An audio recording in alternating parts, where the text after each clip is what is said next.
Turabakiriye bakunzi ba Minembwe Capital News.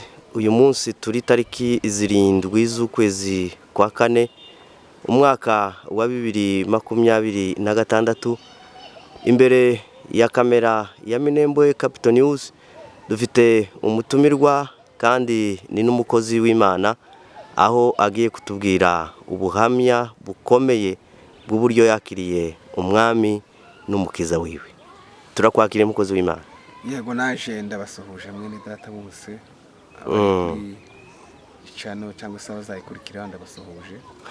Turagusaba ngo ubanze wibwire abadukurikiye, ubabwire uriwe naho wakoreye ndetse n'iwacu imurengaho kugira ngo babashe kukumenya neza.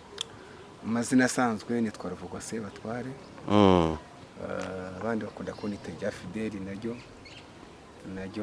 ni ryanje. Komoka mu Minembwe ku Kabingo. Aho bakunze kwita mu Bavugwa. Aho niho mu rugo iwacu. Waruvuze ko uvuka ku Kabingo, aho ni mu Minembwe mu misozi y'Imurenge. Kubatamuzi n'uwo nguwo, uwo ni wewe. Ariko aho uherereye mu gihugu cya Uganda, uri n'umukozi w'Imana igeze no gushumba ikanisa rikomeye cyane. Nikako no bivuga kuko niko ndizi. Uwo babwira n'ahantu wakoreye umurimo w'Imana.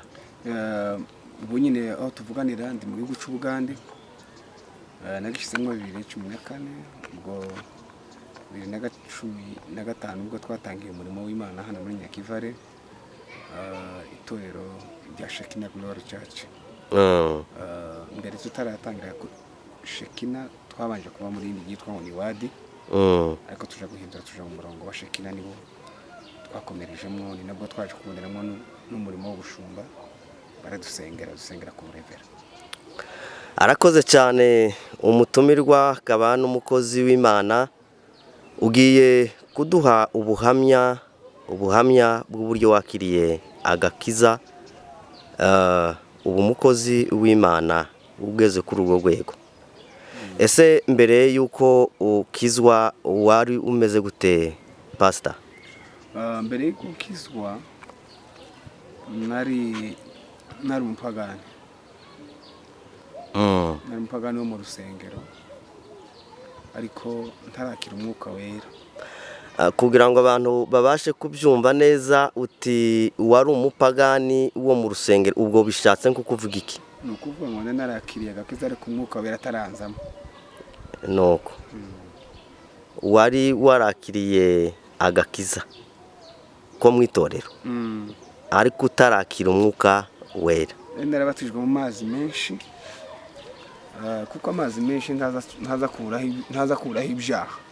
Ikiza gikuraho icyaha mu muntu ni umwuka wera uzushikakije mu muntu akimura ibimurimo.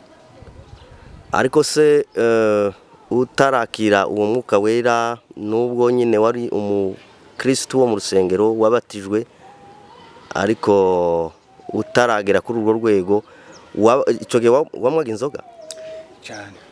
Wanywaga inzoga. Wari ugituye muri Kongo? Nari ngituye muri Kongo. Ariko inzoga ngira ngo zo muri Kongo ni inzoga zoroheje. Oya, habaga iyo bita Kapitambere. Kapitambere ni akanyanga. Ni akanyanga gakomeye cyane. Icyo gihe wanywaga akanyanga cyane, ugasurukaje mu itorero. Hari icyo umfurera yavuze utadukizwe nk'abanyamurenge. Bagasoma. Bajya bavuga ngo tugahanguka k'inyamurenge. Ariko umuco ni hanyuma wakira agakiza, akakiza wakakiriye gute? Ubwo wakiraga umwuka wera byagenze gute? Byakubayeho gute? Bibiliya izivuga ngo Yesu yaje anshaka, Imana izidushaka. Katubanze dusuhuza abantu bose muri Pasaka, basohotse muri Pasaka. Imana ibagirire neza. Yego. Kandi mwumve Pasaka, kandi Pasaka ntibi y'amateka. Mwakire Pasaka Yesu azukire mu mitima. Kimbere ntarakira agakiza, ariko kantumye nkomeza ndagenda. Nabanje kuba mu nzira nyinshi z'ibyaha.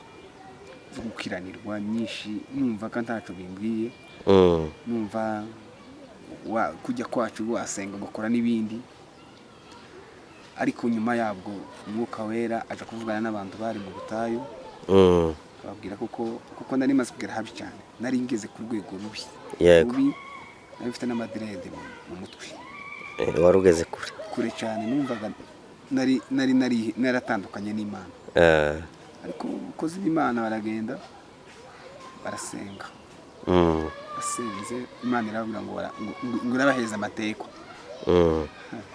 baza kuza kuko nari n'umuntu utinyitse, baza kuza kubwira madamu, baramubwira ati ariko turashaka umugabo, araza arambwira ngo mbwira ati ariko abo bantu bafite ubwenge, ariko jewe umutima wanje ubwiraga kuko ibyo nabagamwe neshobora no kunerekwa, nizeraga ko abantu banerekwa, ariko kumva ntibizakunda. Baraje bamaze gushika, barinjiye nijoro basanga ndicaye, bambwiye numva ndababwira ati ntibizakunda, nta mwanya mbifitiye, ariko haje kuba umudamu umwe wabaye inkomezi cyane kuri je, yabaye n'inkomezi nini ikomeye muri Nyazu, yaje kuvuga ijambo rikomeye cyane, atuye muri Kenya, ndanamusuhuje, Imana imugirire neza, yego, aje kumbwira ati ariko wafashe imyanzuro nk'umuntu w'umugabo, ubwo nahise mfata umwanzuro, ndababwira ngo ndakijijwe. Nyuma yabwo ubwo bataye haleluya nyinshi cyane, usa n'umuntu wibiye, bwa bwenge nari mfite na ya mahimbahimba asa nashize, ubwo bandwaye nk'umuntu barandata, baranjana no mu rusengero, bashike barahaguruka, ndirega nemera umwami Yesu nk'umukiza, ndakizwa, bita ntangira gushaka urugenzi rwo gushaka Imana. Nuko maze gutekereza urugenzi rwo gushaka Imana, nibwiye ikintu gikomeye cyane, nari akitere nari umuntu w'umuhanga mu byo kuzinira umuziki w'abakongomani, imiziki iyisanzwe yo mu kabari, kandi nakundaga radiyo cyane, kandi mu byo byanteraga kumwa n'inzoga, nazaga nanone nakundaga ibyo bintu.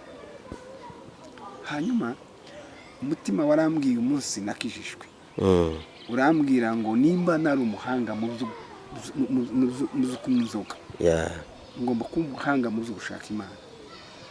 Ni ukuvuga ngo nari narahangutse byemyewe, ariko ndavuga ngo ngiye gushaka Imana byihuse. Nza nibuka ngeza kuri Nzovu mvuye mu Gitumba, nibwo nanagiye n'umusana nakijijwe, narashitse aba twari twajanye, kuko nari mfite ibicuruzwa nagaza ncuruza mu makariyeri, urumogi, nacuruza urumogi mu makariyeri. Uwo mugabo arambaza aho mukuru ucuruza, nawe urumva wararumwaga, urumva uwo usaba urucuruza utarumwa. Hanyuma haje kuri igitangaza gikomeye, Imana, kandi uwo munsi basanze ndufite akumutima urambitse. Sasa abatipe boje kunerekwa, reka mbanze nije kuruhisha ku mushimuri wacu, ndaruhisha umushimwe ari wagize wakora, none nibaje kwereka bere kuri amushe ndabanerekwa njewe, ariko ikintu cyari gitangaje, ariko icyantangaje ngize kuri Nzovu ngarutse, mbwira Imana ngo Mana, mwirango ndabwira Imana ngo Mana, nimba nari umuhanga mu buryo bwo gukora ibi, nashaka kumbwira umukozi wawe mwiza, kandi nakijwe mu ijoro ryo kuwa kabiri, cyari kuwa gatatu nje gucuruza, none mu gitondo ngenda n'abandi bantu baranambona, ariko nyasiga amakuru muri quartier aho ngaho, abantu bose babivuga, ngarutse kaza numva mfite ikimwaro, ndaseruka n'ibyo narayimvuze, niyambaza Imana, ndayibwira ngo wa Mana ngirire neza, mfate, kandi nza nibuka naryanye mu nzira ndarira, nubwo narize, Mana numva ko umutima umbwira ngo nukuri ndakwemereye, nzo kujana nawe.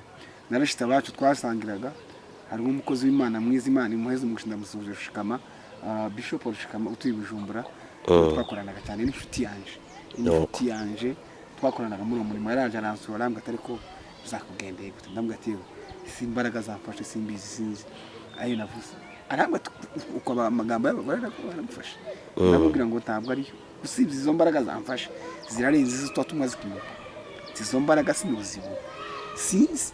Akambwira ati watemye amadirede, sinayatemye, gute uyatema gute, tinabikuye aho byo bizatujana nabivuga.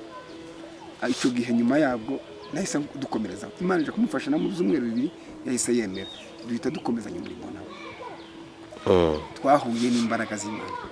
Umunsi wa mbere twatangiye gusenga twahuye n'umukozi w'Imana ndamusuhuza ngo ni Rutsindisha ari muri Amerika. Imana imuhumugisha niwe tubereye fondation y'umwuka. Aho kera wamaze kwakira umwuka wera, umaze kubona imbaraga z'Imana, ariko dusubiye inyuma gato ya wa munsi barimo bagusengera bakubwira ngo atura wakira agakiza k'Imana, wiyumvagamo gute? Ntacari kirimo, cyari kitaraza. Ariko ubwo utangiye gusenga utangira kubona ibintu muri wewe by'umwuka wera. Nagize inyota, nushe ngo bizamo nk'inyota yo kubyihatira, ariko cyane cyane nshaka kugira ngo ya magambo navuze wa munsi kugota uti ko nireze noneho batazanseka ngo nasubiye inyuma. Yego, batazabati noneho ndere bijya arimo avuga arahindutse asubiye inyuma, kandi kuko abantu benshi bamenyere ngo bazabirega abandi bagasubira inyuma. Ni nayo cyane narwanyaga gusubira inyuma. Yego, ntekereza ko mbwira Imana ngo Mana umfashe ibi mbigiye ngo bikomezemo ejo ntazasubira inyuma bakanseka. Nico nuko uwo munsi wumva imbaraga z'Imana ziraje. Waruvuze ko mwari babiri muhaye musenga. Twarimo dusenga n'umukozi w'Imana imbere abagabo ndetse mu Rwanda namwe munero Rutsindisha dusenza Imana no munsi n'ubushishi bwiza bw'Imana butibuka munisha. Ariko cyane cyane ndizatibutse ngusa n'uzireba hatibutse umwuka w'inyota y'igusenga. Hatibuka umwuka wo gusenga, ukumva urashaka gusenga muri wewe. None namanyi ndahorobera inje mu kibiro, ndagenda nigera nsenga mu gitondo na nimugoroba. Ibintu wumvaga biza ugomba gusengera byibanze niki, cyangwa wumva gusa ushaka gusenga? Gusa numva nshaka gusenga nkomere. Komere mugakiza, komere mugakiza, mukomere mugakiza. Nico nta etaje nari mfite cyo gusengera ngo ndarize, ndetse nasengaga n'umudamu ndashaka kunshaka kanumva kabona nimvuga ngatesha guzwa aranseka, cyangwa se umuntu wari wese arandeba nabi. Ngasoma Bibiliya ngasenga mbanje nyine washaje uko twari dufatikanye turi inshuti nawe, twaje gukomezanya none dukomeza dusenga. Nuko none nyuma tugushaka izindi inshuti zacu zishobora kutwubaka. Buryo umuntu yakijijwe agomba gushaka abamureba. Narezwe n'uwo musore bita Rutsindisha ndetse namwe mukuru imbere abagabo batubereye abagabo mu mwuka. Baraturena none baratujana gutarama ngo dushike gutarama. Tubuna none umwene data yari umuhanuzi arahanura yandika amandiko, twari tuje guserwiko yandika amandiko turanyugwa turumbuguzwa twumbuguzwa n'ibyo tubonye by'umwuka wera. Ya mandiko saza ko yasobanura cyane, yaje kuyasobanura arayasobanura turanezerwa, ariko tukabona ibintu bishasha. Ya mandiko asabavugaho cyangwa yavuze ku bindi? Tuvuzeho asavuga n'ibindi bintu byinshi, nuko ku Imana ituvugaho tugasa n'abanezerewe. Aratubwira ati muzaba abakozi b'Imana kandi Imana izabagirira neza. None kuri muri wa mwuka dusa n'abantu banezerewe, twumva ati natwe Imana ituvugaho. Duhita dutangira ibintu by'ibitaramo nabo bazi wacu nako tuje wabo. Nyuma yabwo aho tuje kwakira imbaraga z'umwuka wera, nakiriye neza umwuka wera. Tugeze nk'ukwezi n'igice mwamusenga tadusenga, aratugatiye none muzoze tuje muri Nzovu. Turagenda tuje muri Nzovu, ariko munsi twahuye nabo Imana yari yavuze ngo muzakira impano z'umwuka wera. Yego, none tukareba tuzava hiye impano z'umwuka wera zizoza gute. None wacu turagenda ngo dushike muri Nzovu, wacu arandika Bishop Bishikama. Kubatahazi aha turi mu kiganiro cya Minembwe Capital News, turi kumwe n'umukozi w'Imana uhawe itanga ubuhamya. Reka dusabe abatarakora subscribe kuyikora, dukomeze dukurikire ikiganiro, dukore comments, like ndetse na share.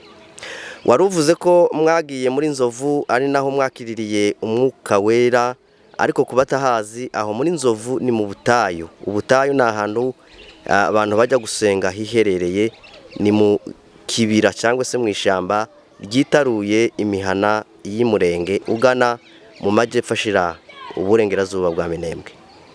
Komeza bwana pastor. Dushitse muri Nzovu wacarandika turandika niwe wanditse mbere nanje ndandika kutugeze mu masaha 8 nguco kugeza mu gitondo twagize iminsi 3 aratubwira ngo noneho murasobanura aya mandiko yego wacu ni wasobanuye mbere naje gusobanura mu rukerera dutandukanye ariko tugenda dufite ubwoba nubwo kereko dusana twazihawe izo mpano zari twamaze kuzakira mwari mutarumva ko ari izanyu ari izacu twagendana ubwoba bwinshi ariko tugenda twizeye ko Imana ziduhaye tugenda tubyizeye turagenda turataha baje babona ko tuje iwacu ariko nanone twakomeje ibitaramo byinshi cyane yego tuje guhura n'undi mukozi w'Imana wabagiza Sarogoci ngo aradufasha yego n'abaraturera yari umuhanuzi araturera turakomera twama dutangira ibitaramo iwacu ubwo Imana ikazituganiriza biragoye kuganira n'Imana biragoye yego na n'ubu sinkubeshe ngo nyine ngo twari ni ikindi wo ukora kabujya k'umuntu nk'umwuga ngo uvuge ngo usobanuke Imana izi kumanukira mu gihe cyo cyose utobyizera ngo mpaka ngo birakundana ni ikindi gihora kiza ari gishaje n'abarya babivuga ngo barabikora n'umwuga so umwuga wabo sinimba nibwo w'impano azabwa impano ariko ni ikintu kiza mu gihe cyo cyose icoza cyangwa se ndikiza ushobora kudusobanurira neza ukuntu ubyumva muri wewe iyo mpano yije cyangwa se uwo mwuka weri yuje ukuntu wiyumva muri wewe abantu babyumva kwinshi kandi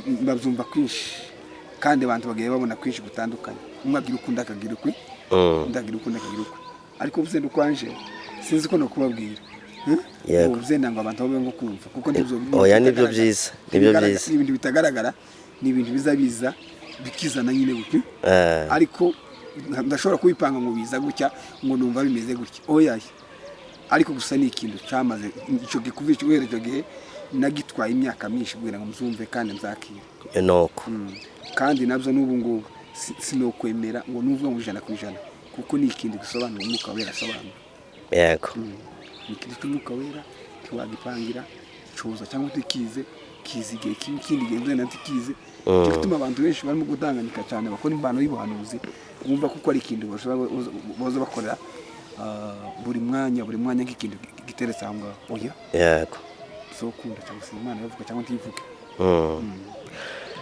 hanyuma mumaze kwakira impano za mwuka wera mukomeza gukora imirimo ahantu mushobora kuba mwaragiye mukorera uhereye imurenga aho mwakiriye ako gakiza kugeza uyu munsi wa none ni hehe n'ahantu mwagiye mubonera ibitangaza binini bitandukanye ni hehe twakoreye muri iyo paruwasi yacu y'Ukabingo twabaye nyuma y'amezi nk'umwaka umwe twarasenze turasenga twasengana nabo nyine umwene data undi bita ngo ni Bishop Rugwiza nawe arahari ari Burundi Imana imuheze umugisha nabone ikintu kuganira ndamuganirira ndamusuje mabwo twaje gusura kandi kwiyuburura dukora amasengesho y'iminsi 40 nyuma y'iminsi 40 twakoze Imana niyo mwaje gusa kubona kuko Imana gukomeye cyane twakoranye n'uwo bita Rugwiza tuyakorana n'uwo bita Sebintu n'umuvuga butumwa neje ubundi yavuye hano kindi cyumwera yari kwa Revera Gasongo yarakira umwana muto ukigene twaje kubona ubwiza bw'Imana twari dufite ijambo rivuga ngo twishashure twumva imbaraga z'Imana neza Imana itubwira ikindi gikomeye cyane twari batatu twahavuye Imana itubwiye ko tuzabana tuzatandukana tuzabaho ko tuzatandukana kandi tuzakora mu mirimo itandukanye twaje gutandukana umwe ari Rwanda undi ari Burundi twakoze umurimo munini ukomeye cyane icyo gihe wacu Kabingo ndetse dufungwa n'ibyumba by'amanyensengesho dusengera abantu benshi barakira ibimuga biragenda n'abandi benshi barafite ibibazo byinshi Imana irabisubiza ariko igitangaza cya mbere gikomeye Imana yakoze muri iriya minsi twasengeye umugabo umwe bita ngo ni Ruvumbuka w'abagorora yari yaramugaye mu maboko yari yaramugaye acika umugongo agendeshaga amaguru n'amaboko uwo munsi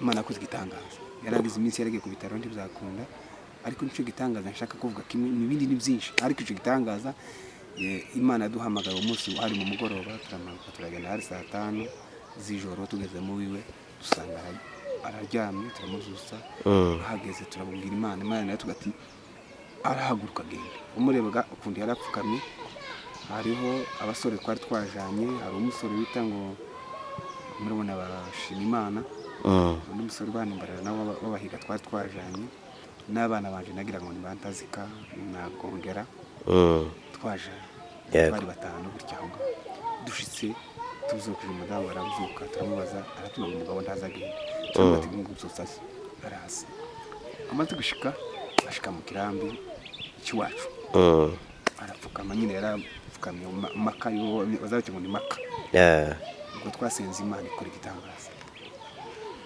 twarasenze mu byukuri nibwo nabonye Imana ndavuga ngo Mana kini gitangaza gikomeye turasenga twarabyinnye isirimba isirimba bene kigisanzwe ivurira tumuka ubwo bita ngo ni Nyahoza Imana imuhungisha nawe ari hanze yararirimbye nuko turamubwira ngo haguruka mu izina rya Yesu barahaguruka mu izina rya Yesu mureba n'amaso yacu tureba hariho abahamye benshi bazagikurikirana ndabizi ko hari benshi bazagihamya arahaguruka tiyigeza agwari bambabuze kakujya Yesu yabwiye ibimwa ngo haguruka arahaguruka muzehe Ruvumbuka twari saa 8 n'iminota hafi nka 30 kuvuga ngo ico gihe yari umugabo uzi guhimbaza cyane umugabo uzi guhimbaza mu itorero kandi itorero ryakundaga wo ikoraga muri Methodist arahaguruka arahimbaza burasha mu gitondo igitangaza cy'Imana turava mu Imana dukora igitangaza twahavuye dutaha mu gitondo Imana yakoze igitangaza igitangaza gikomeye Imana dukoreye muri icyo gihe iwacu ruguru twari dukora dusenga n'uburyo Imana twagiye gusenga ahantu twagiye gusengera umwana urwaye yego yarameze nabi cyane ararwaye iki yararwaye amapembe umwana tumeje kumusengera yarimo afata abantu kuvuga ngo yari yaraziye banje kuzimira aragenda aje mu ishamba Imana yatugati uyu mwana ari ahantu azotaha ngo bucarasi turamushaka tumusanga ahantu harari araza nkamaze gushika dusenga Imana yari umunyamurenge cyangwa umufurere ari umunyamurenge umwana w'umunyamurenge nzi kuvuga izina rye kubera umutekano yego kubera umutekano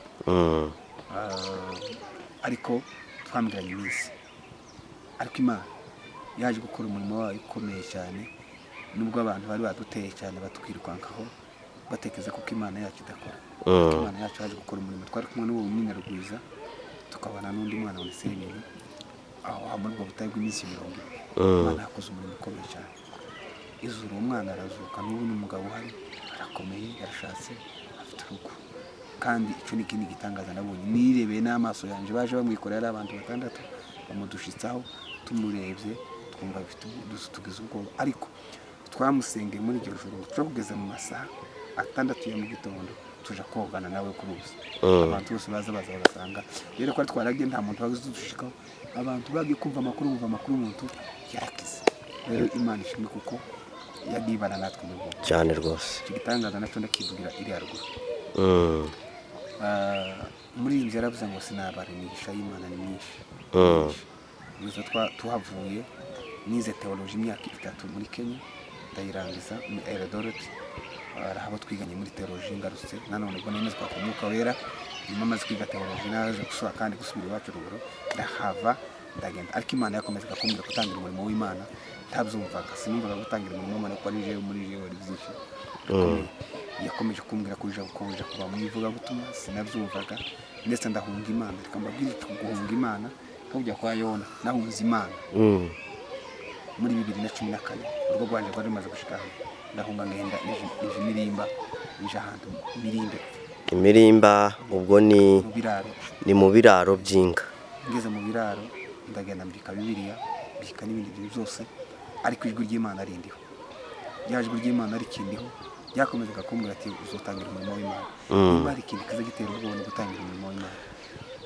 kugira ngo uhunge uje imirimba uvuze ko wari kuhunga Imana ariko kubwira ngo ukingure ikanisa yego uhunguje imirimba utekereza ko byenda birangiye itazosubira kukubwira, Yego. ariko imana imirimba ikomeza kukubwira. Imana yakomeje kumbwira imirimba, yarageze imirimba ashike ndicara ndaceceka ndabyihora nsa n'uwishe, nunga ko nakundaga kuragira cyane.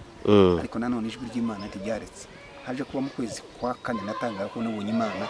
Mu kwezi kwa kane narindagiye hari mu gitondo kare kare, narindagiye inka z'impogazi ndicara, igihe nicaye gutya ndasa nk'usinziriyeho bukeye, numva ko umuntu ambwira ngo sova muri zino nka, mbona inka zagiye kubi, mva nko mu nka zimwe mu zindi, umuntu arambwira ngo izi nka uvuyemo ngo ziranka ugenda urebe ziranka zirara, ndagenda mushike nsanga ni mu ikanisa, mushike mbwiriza ijambo ry'Imana mu gitabo cya Zaburi.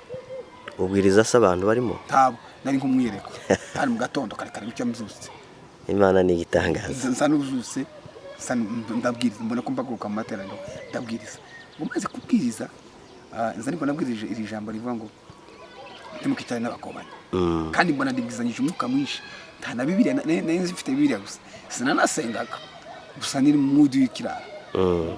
Ariko mu mare numva ko umutima umaze kubwiza akanya gato cyane, gato numva ko ijwi rimbwira ngo izi nka ngo wari urimo ngo izi nizo ugiye kuragira. Namamanuka ndarakara cyane, namba ati Imana wewe hari ibyo twari twarumvikanye n'Imana, ndabibwira ngo sibyo ndatanga, nambwira ngo sinzobona agenda, ibyo ukora byose sinogenda. Nyuma yabwo nihuse, ubwo twari kumwe n'undi muhungu bitaga muri Kazigaba, twaje gutangira umurimo w'Imana uriya wa Kirisi muza mubona batangiye. Tangiranye na Kazigaba n'undi mugabo wapfuye, imirwanya itatusenga Imana cyane. Imana iduheza rya torero ya Kirisi. Mu minsi yabuka kwezi kwa karindwi, Imana yaje kuduhereza umurongo mwiza wo kushabuka tujinganje, nihuse uwo naje gusabura n'ikindi gitangaza, ngeze mu birari nganje, narindagiye njyamye ku ruhande ku nyanja. Noneho ujya nicaye nabifite inkoni zibiri, naryamye ni ku ikoti, kujya abashumba baryama ku ikoti baryamye hanze, bazizagiye, hari mu masaha 7 ngo haje agashururu kajya kinkubagaho. Kagashururu kahageze gashire kanyirundaho, kanyiruzeho ya kagakoti na nindyamye mikarengeza, kandi gashanyagurira mu kirere. Nazankoni ndazibura zibitowe zibiri, narazibuze n'ubu ngubu zaragiye. Umugabo kwari twicanye arambwa ati agashuri birashoboka ko kojana ikoti kagenda, ariko si inkoni zo ziri.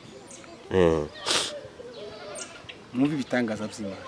Ubwo umugabo yari umugabo w'Imana werekwa, arambwa ati mbakubwira ndende Imana iragushaka, Imana iragushaka kandi va muri zino kubwende, ubwo uje gutangira umurimo w'Imana. Ndabwo ati nzokunda, numvaga gusa niba nagaza mbaza Imana musema nzaca mu itorero. Imana ishimwe ko ndatorero y'umuntu naciye, yego biri imbere ya kamera n'umutima wanje urabizi, ndatorero y'umuntu naciyemo. Numvaga guca mu itorero ikindi gikomeye cyane, uciye mu itorero ntagutangiye itorero, ahubwo ubusenge, yego ubusenge. Ubwo ngubwo naje guhabwa kuva aho ngaho mu kwezi kwa 11, Imana yaje kuja kwankura, ariko yankura mu kaburya. Imana ihankura mu buryo budasobanutse, buciye mu buryo bwo budasobanutse bwo mu miryango. Sinzi ukuntu abantu tutumvikanye mu miryango, ariko ngenda mu buryo gusa n'ubushaka, gusa n'ubutumvikanye, ariko gusa kugira ngo yihute isezerano igihutishije. Yego. Ubwo navuye iyo ngeze hano, navuye iriya ndaza nkindi gitangaza nahuye naco ntazibagirwa mu buzima bwanjye. Ubwo nari ngeze muri plane pura n'umuntu. Amen. Amen. Kuri cyo kintu cyaramfashije n'ubu ngitekereza, kavuga ngo Imana yaba. Ngeze kuri iyo modoka nasanze umuntu yovira kuri Mulongwe, nasanze yandize mvuye barakurumva, nageze kanyuma ya sasa mushiki ninjira mu modoka, arambwira ati yandacu inama namuvugisha, twinjira bisanzwe turagenda gushika Kamanyo, muri tarashika muri tukiri muri plane. Sinzi umuntu wampamagaye kuko hari naje mu buryo batumvikana, mu muryango wampamagara arambwira ngo se bimeze bite, ndamubwira ngo arambwira ngo suri he, ndamubwira ngo ndi Fizi. Wa mugabo wari uruhande rwanje w'Imana yari yantumyeho, yari yamubwiye ngo hari umukozi w'Imana ugiye kuza, kandi umurinde araza saa 7, n'umuntu umeze gutya araza gutya, araza ameze gutya, naza mwicarane umunganiririra aya magambo. Imana ishimwe cyane. Amen. Imana izeyumve kandi igakora ibyo bintu, ni ukuri ibintu byandemye n'ubu uzambona ko Imana ihari. Shitse muri ubwo umwanya w'umugabo twicaranye, none twahereye mu magambo mvuze, umva narabwiye umuntu wundi Fizi, ariko ndi muri plane. yego ikintu cya mbere yarambwiye ngo umukozi w'Imana urabesha. Ndamubwira ngo ntabwo ndi umukozi w'Imana. Umukozi w'Imana atazahisha, ni ikirangirane aho ariho hose yosha nubwo wakwishisha ntuzabigeza bikunda.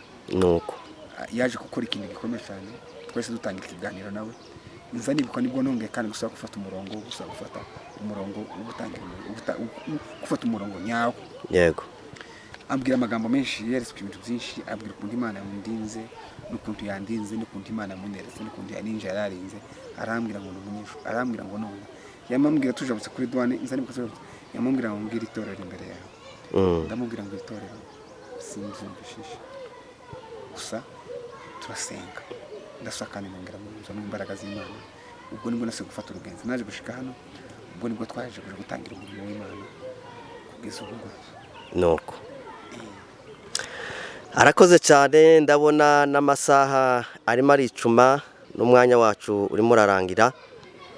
Umukozi w'Imana mu buhamya akomeje kuduheza yabayeho umupagani ariko nyuma yaho aza gukizwa. Mu kurangiza uwo tubwira icyiza umaze kubona mu gakiza wakiriye n'itandukaniro rihari hagati y'igihe wari umupagani n'umaze gukizwa. Ibyiza ngo iyo umuntu ari muri Kristo Yesu ngo nicare mu gisha. Cyo ni kimwe cya mbere, iyo umuntu avuye mu bupagani akaja mu gakiza kandi kintu kiza uzubahinduka ukundi musha, ukamunga kugira ikizere n'umuryango wese, ukagirirwa n'ikizere n'Imana, ugahinduka umuntu mushi imbere y'abantu bari bose. Abantu baza bakwibazaho bakabaza ngo uwo ni wowe cyangwa si Yesu. Hari imigani myinshi yaca mu bantu mwabo, ariko itandukano riri hagati y'abapagani n'ukwemera gakiza ntaho bihuriye. Ubu ni ukuvuga ngo uburindira urubanza rw'iteka ukiri umupagani, ariko iyo babashe kuba waje gukizwa uzurindira ubugingo bw'iteka ryose. Arakoze cyane. Ikiganiro cyacu reka tugisoreza aha, ariko tubasezeranya kuko kizakomeza, kuko ubuhamya bwe ni burebure, dore ko yanabayeho n'umusirikare arwana intambara nyinshi, yanyuze henshi. Ibyo nabyo twizeye kuko azabitubwira. Abadukurikiye mwese mukomeze mugire amahoro y'Imana.